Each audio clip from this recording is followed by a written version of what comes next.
Welcome to all of you. Hope so you are all good and doing great in your life. आज जो हम chapter number 3 का second question start करने लगे हैं वो है capacitance of an isolated sphere. इस क्वेश्चन को स्टार्ट करने से पहले हमारे लिए ये काफ़ी नेसेसरी है कि हमें पहले पता हो कि स्फीयर क्या होता है।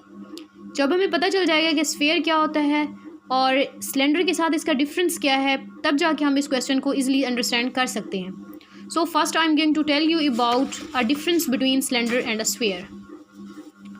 सबसे पहले मैंने क्या किया है, यहाँ पे एक कैंडल ली है।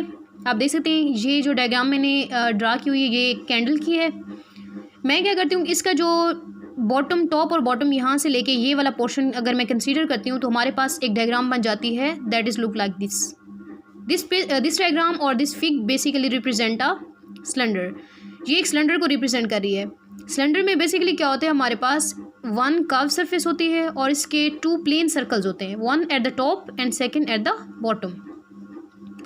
सिलेंडर को हम जब एक्सप्लेन करने लग जाते हैं तो दो चीज़ें इसमें काफ़ी ज़्यादा इंपॉर्टेंट होती हैं। फर्स्ट जो थिंग है इंपॉर्टेंट होती है वो हमारे पास होती है हाइट ऑफ अ सिलेंडर, और सेकंड जो चीज़ होती है हमारे पास वो है रेडियस ऑफ अ सिलेंडर। जब हमने कहा है कि इसके दो प्लेन सर्कल्स होते हैं, एक टॉप के ऊपर, दूसरा हमारे पास क्या होता है बॉटम के ऊपर, तो इन दोनों सर्कल्स का जो साइज़ है वो भी सेम होगा। जब साइज़ सेम है तो हम क्या कहते हैं, रेडियस भी इक्वल है। तो हम सिंपली कह सकते हैं कि प्लेन सर्कल 1 का जो रेडियस है हमारे पास that is equal to plane circle 2। It mean कि जो प्लेन सर्कल 1 का रेडियस है उसकी वैल्यू इक्वल होती है प्लेन सर्कल 2 के रेडियस के। क्यों? क्योंकि इन दोनों सर्कल्स का जो साइज़ है वो सेम है। तो सिंपली हम कह सकते हैं कि सिलेंडर जो हमारे पास होता है that is a 2 dimensional fig. ये एक 2 डायमेंशनल का एक स्ट्रक्चर होता है, एक फिग होती है। अब हम कॉन्सेप्ट से बढ़ते हैं स्फीयर का।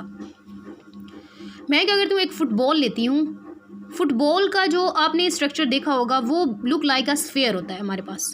इसमें एक वन कर्व सरफेस होती है हमारे पास। So simply we can say that a sphere is a 3 dimensional fig that is look like this. You can see ये जो मैंने डॉटेड लाइन में रिप्रेजेंट यहाँ पे किया हुआ है, आप देख सकते हैं ये डॉटेड लाइन मैंने उस पार्ट को शो करने के लिए यहाँ पे बनाई हुई है जिसको हम नहीं देख सकते। तो मैं क्या कहती हूँ कि इस स्फीयर के सेंटर से लेकर इसके जो कॉर्नर तक का डिस्टेंस है वो रेडियस आर है, और जो रेडियस आर है इसका जो डिस्टेंस होता है from centre of a sphere to every single point on the surface will remain constant. It mean कि जो रेडियस होता है उसका सेंटर से लेकर इस स्फीयर के हर कॉर्नर तक, हर आउटर कॉर्नर तक जो इसका डिस्टेंस होता है हमेशा कांस्टेंट रहता है। हम इसकी वैल्यू को तब्दील नहीं कर सकते।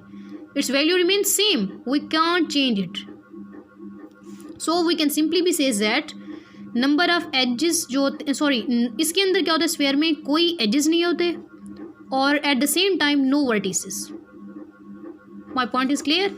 हम सिंपली कह सकते हैं this radius remain constant from center of sphere to every single point on a sphere on a surface of a sphere।